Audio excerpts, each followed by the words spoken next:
Jangan lupa like and subscribe ya guys videoku kali ini. Apa kabar anak-anak ibu semua? Salam sehat buat kita semua. Seperti kata pepatah, tak kenal maka tak sayang. Nama ibu Devida Virgiatara Habeahan, ibu dari Universitas Katolik Santo Thomas Medan, Prodi Bahasa dan Sastra Indonesia. Walaupun jarak memisahkan kita harus tetap semangat untuk belajar.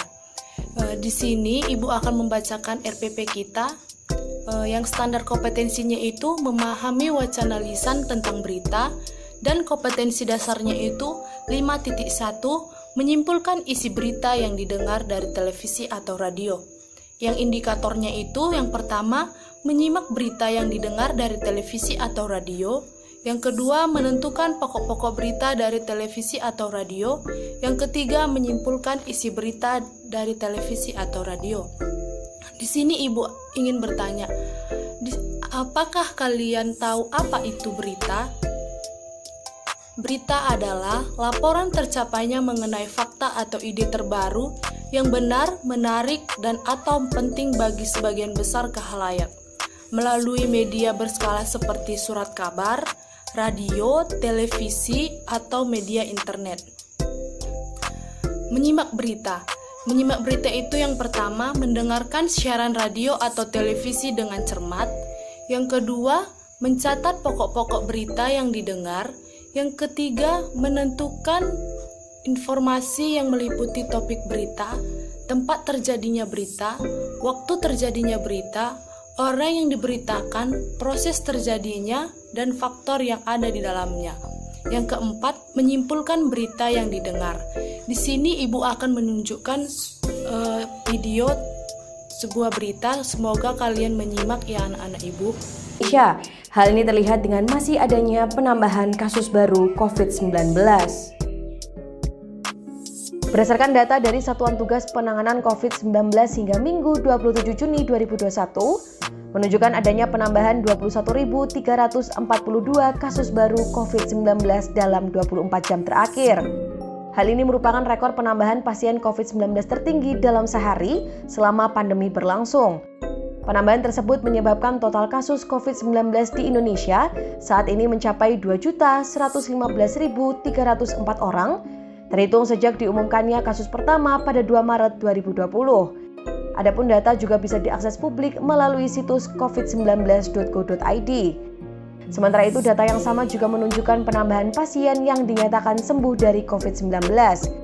Adapun dalam sehari jumlah pasien yang sembuh setelah terinfeksi virus corona bertambah 8.024 orang.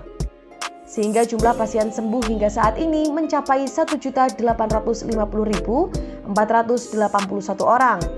Kendati demikian, dalam periode yang sama juga terlihat masih adanya penambahan pasien yang meninggal dunia. Adapun pada periode 26 hingga 27 Juni, tercatat ada penambahan pasien meninggal dunia sebanyak 409 orang. Dengan demikian, total pasien meninggal dunia akibat COVID-19 kini ada 57.138 orang. Berdasarkan data tersebut, maka saat ini tercatat adanya 207.685 kasus aktif COVID-19.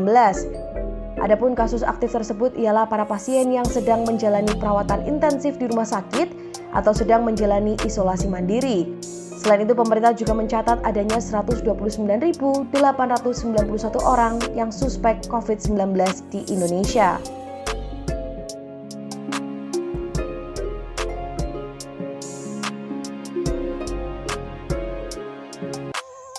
Setelah kalian menonton video tadi, ibu akan mengajarkan bagaimana cara menyimpulkan isi berita.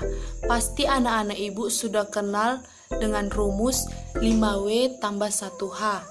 Yang pertama itu what, apa yang terjadi dalam peristiwa tadi, penularan virus corona di Indonesia. Yang kedua, who, siapa yang terlibat dalam peristiwa itu, masyarakat Indonesia. Yang ketiga, we, mengapa hal itu bisa terjadi, masih banyak yang terinfeksi COVID-19. Yang keempat, when, kapan.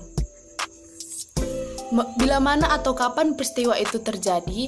Senin tanggal 28 Juni 2021. Yang kelima, where, di mana. Di mana peristiwa itu terjadi? Di Jawa Tengah. Yang keenam, who, bagaimana. Bagaimana peristiwa itu bisa terjadi? Penanganan COVID-19 sampai saat ini dilakukan di Indonesia. Ibu berharap untuk pembelajaran hari ini kalian dapat mengerti, dapat paham apa yang Ibu sampaikan. Tetap semangat dalam belajar daringnya, jangan putus asa, jaga kesehatan, salam sehat buat kita semua.